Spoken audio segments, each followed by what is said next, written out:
Hola, ¿qué tal? Hola, ¿qué tal? ¿Cómo están? Muy buenas tardes. Bienvenidos a su programa Hablando Físico. El día de hoy voy a hacer una transmisión después de algunos días de no estar presente en esta plataforma. Y bueno, ya estoy viendo aquí porque tengo un monitor. Ahora sí ya tengo un monitor, que es mi propio celular porque estoy transmitiendo desde la laptop. Y ya veo que se está transmitiendo en vivo. Entonces ya no tengo las preocupaciones de siempre de saber si hay público en streaming o si se está grabando. Bueno, pues les comento que los viernes hablaré de psicología, elegiré algún tema de psicología durante la semana para conversar con ustedes sobre esos tópicos los días viernes, porque ya me dijeron que es muy político mi planteamiento, y sí lo es, pero bueno, también quiero hablar de otras cosas relacionadas con los intereses generales de este programa, que es psicología, política, cultura, hablaré de fútbol también en alguna ocasión, pero todos girando en torno a el tema de la psicología. Hoy voy a platicar con ustedes acerca de la escucha activa y la importancia que tiene para el psicólogo desarrollar esta habilidad, esta competencia. Bien, pues lo primero que quiero comentarles es que muchos se preguntan, inclusive hay una práctica en el SUAYED de psicología donde yo doy clase, donde le piden a los alumnos que acudan a conversar con algún psicólogo clínico o psicólogo social, organizacional o experto en necesidades educativas. Y una de las preguntas que le hacen a estos profesionales es sobre cuáles son las competencias que debe tener un psicólogo. A mí esa entrevista me la hacen semestre a semestre y tengo un poco las respuestas estandarizadas, pero siempre trato de variar. Y contesto cuando me plantean esa pregunta que para mí una de las habilidades principales del psicólogo social es la empatía, desarrollar esta habilidad. Y también comento que en ocasiones se dice de manera muy simplista, y yo diría hasta antihigiénica, que la empatía es ponerse en el lugar del otro, en los zapatos del otro, en los zapatos del otro. Cosa que pues a mí no me gustaría, ¿verdad?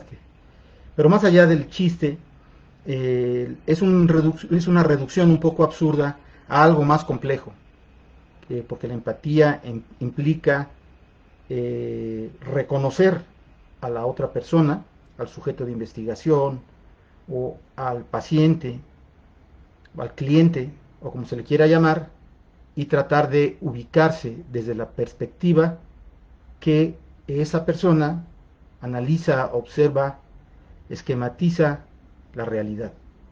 Entonces es una especie de cambio de personalidad para tratar de ver la realidad, el objeto de discusión desde la perspectiva de esa persona.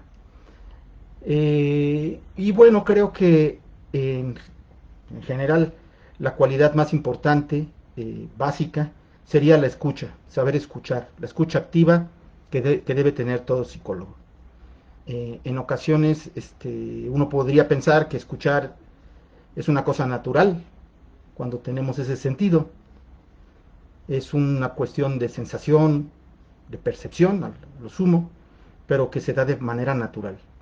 Y la verdad es de que hay una serie de características que tienen que ver con esquemas de pensamiento, esquemas cognitivos, representaciones, elementos culturales que nos hacen que cuando tenemos un trato con una persona, se impongan estos esquemas y representaciones sobre la verbalización y los contenidos que nos están transmitiendo. Eso quiere decir que antes de la escucha procedemos a hacer un filtro, porque si nosotros tenemos un antecedente de esa persona, podemos esperar que aquello que se nos está diciendo cuadre con nuestras ideas previas. Y eso es algo totalmente contrario a una escucha activa, que partiría de la idea de poder reconocer a la otra persona y tratar de comprender desde esa perspectiva lo que nos está diciendo. Y aquí yo les quisiera comentar que, bueno, yo tengo una familia jalapeña y una característica cultural de los jalapeños es que son personas que yo denomino que son muy amables y muy templadas en su carácter y además disfrutan mucho de la plática. Esa es una cuestión cultural que también se ve aquí en la Ciudad de México en algunos sectores. Pero hay quien proviene de culturas de la rapidez que no les interesa mucho o no ponen mucha atención en el diálogo que se tiene con otra persona, sino uno va a lo que va. Quizás la rapidez de la ciudad, las prisas que uno tiene, hacen que se le dedique poco tiempo a las personas con las que uno está interactuando. Y entonces mi padre, que era además un gran charlista, le gustaba contar anécdotas y de todo se acordaba, eh, a mi hermano y a mí, pues nos llenaba de historias, con lujo de detalles, de conversaciones que él había tenido. Y bueno, la verdad es de que en cierta forma, mi hermano Tonatiu, mi hermano Manolo también, tenemos esas características de que nos gusta mucho platicar y comentar historias y comentar lo que reconocemos de otras historias que nos han dicho. Yo siento que eso es muy cultural, sobre todo del grupo de pues jalapeños, de mis primos, mis parientes que tienen esa característica, ¿no? Entonces, yo sin ser un gran coleccionista de anécdotas, creo que de una manera natural se me da el poder escuchar. Y eso me ha traído a lo mejor algunos problemas, pero también algunos beneficios, podría llamarle así. Algunos problemas son de que es un hecho que las personas se acercan a aquellas personas que les tienen confianza. Y yo, sin ser psicólogo clínico, creo que puedo transmitir que soy capaz de escuchar y de poder entender lo que me están diciendo y tratar de tener un diálogo constructivo con las personas. Y entonces a veces me confunden con psicólogo clínico y algunos alumnos o compañeras o compañeros de trabajo o personas que recién conozco me empiezan a platicar muchas cosas, empiezan a soltar sus problemas y bueno, eso para mí es muy constructivo, enriquecedor es la palabra, porque bueno, pues yo puedo ir coleccionando aquello que me gusta mucho, que es historias de las personas. De hecho, tengo un blog de historias que se llama Palabras Dictadas, que pueden parecer cuentos, pero que son confesiones o historias que la gente me hace. Y pues nunca he considerado que es una pérdida de tiempo escuchar. Y todo eso me sirve para entender. Entonces, para cerrar con esta primera idea, me gustaría decirles, bueno, aquí está Antonio Ramírez, Marquito, muchas gracias por tu comentario, que es un tema excelente. Gracias. Y creo que también es relevante, porque es una característica que debemos tener nosotros como psicólogos. Entonces les comentaba de este hecho, ¿no? De poder escuchar, reconocer al otro, tratar de generar el reconocimiento, la comprensión y el análisis de lo que nos están diciendo. Y esa es una práctica que se tiene que desarrollar. Eh, Recuerdo que cuando fui a la Facultad de Psicología, uno de mis maestros, eh, pues era un psicólogo muy conocido, José Coeli. José Coeli es un psicoanalista que me dio una clase y al que solamente lo vi una vez en Los Toros, en la Plaza de Toros. Me gusta mucho contar esta anécdota porque es muy interesante. José Coeli, pues yo había leído sus libros y también leía sus crónicas taurinas, y estando en la plaza, esa vez tuve un poco más de dinero y me fui a los tendidos más caros, y cuál fue mi sorpresa que lo vi a un lado y le dije: maestro Coeli, ¿cómo está? Ya me saludó. Le digo: usted es mi profesor de la materia de teoría y técnica de la entrevista. Y el doctor Coeli se volteó y me quedó mirando y me dice: ah, sí, Le digo, sí, ¿y qué tal está mi clase? Me dice, le digo, perfecta, perfecta la clase. Nunca se presentó a la clase el profesor y la maestra que nos dio su clase se llamaba Gloria, una psicóloga, no recuerdo su apellido, era una maestra excelente, que nos hizo hacer entrevistas en el psiquiátrico, bueno, nos pidió y hicimos las prácticas, Samuel Ramírez Moreno. Bueno, nos dice Arlequín, se tienen que adquirir habilidades de escucha activa, aunque no estés de acuerdo, puedes escuchar y posteriormente emitir tu opinión. Así que se debe desarrollar o encontrar formas no defensivas de conversación. Muy bien, Arlequín, y voy a hacer un comentario a lo que acabas de referir, porque es relevante. Bueno, entonces ya platicando con el profesor, ya vimos la corrida en paz. Platicamos dos o tres cosas sobre lo que estaba aconteciendo en el ruedo, pero fuera de eso, les comentaba que hice mis prácticas en el Samuel Ramírez Moreno, donde uno aprende a golpes. Los psicólogos que han tenido la suerte de ir allí han aprendido de psicopatología de manera dramática. Y bueno, el asunto es de que ella nos dijo que debíamos hacer versiones estenográficas de las entrevistas sin utilizar lápiz y papel. Entrevistas de 45 minutos y saliendo del hospital psiquiátrico teníamos que sentarnos a transcribir todo. Y entonces, pues le dijimos que eso era imposible, ¿cómo íbamos a recordar una entrevista de 45 minutos? Y nos dijo, ustedes vayan entregándome lo que vayan recordando. Y van a ver que al final del semestre se van a acordar de todo. La verdad es que yo lo dudé mucho, pero para mi sorpresa, cada semana que iba entrevistando a un paciente distinto, iba recordando más y más y más.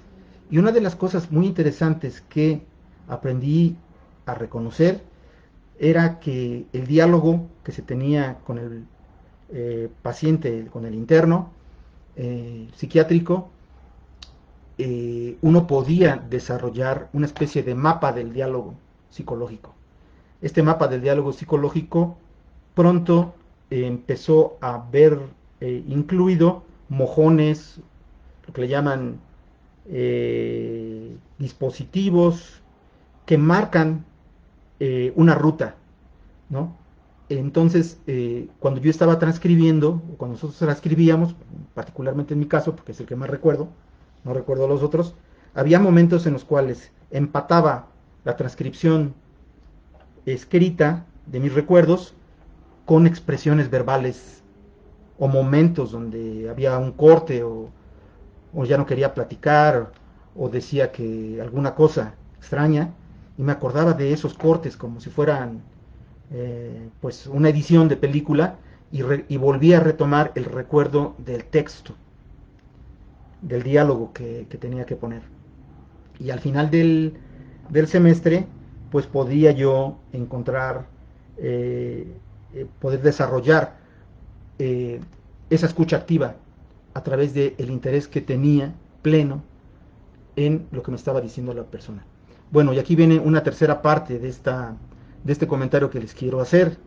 Dice Pablo Reyes, pero antes de ser psicólogo social, usted tenía alguna práctica de clínico, doctor. Eso no era ajeno a su práctica. Efectivamente, bueno, pues yo, como muchos psicólogos, quería ser psicólogo clínico y a la verdad es que tomé muchas materias de otras áreas y, y a lo mejor podía tener cierta cualidad de un área de la psicología que respeto mucho porque es una área muy complicada, un área muy complicada que es la clínica, pero pues no me he dedicado a eso. Y bueno, les comentaba sobre el análisis, que esa es una tercera parte.